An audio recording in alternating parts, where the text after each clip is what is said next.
Hi friend, good morning. তোমরা কেমন আছো? অবশ্যই ভালো আছো, আমিও ভালো আছি।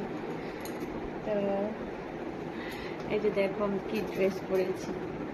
আর আমার হাজবেন্ড আমার জন্য কিনে এসেছে জানো, এই যে পেটের চর্বি কমানোর জন্য।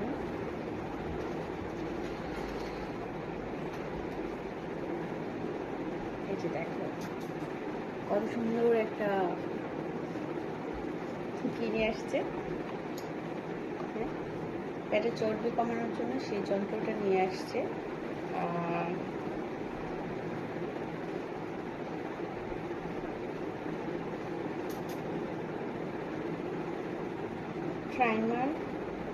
ট্রাইমার এটা, তো এটা দিয়ে আমি ব্যায়াম করবো, তোমরা দেখতে পাবে।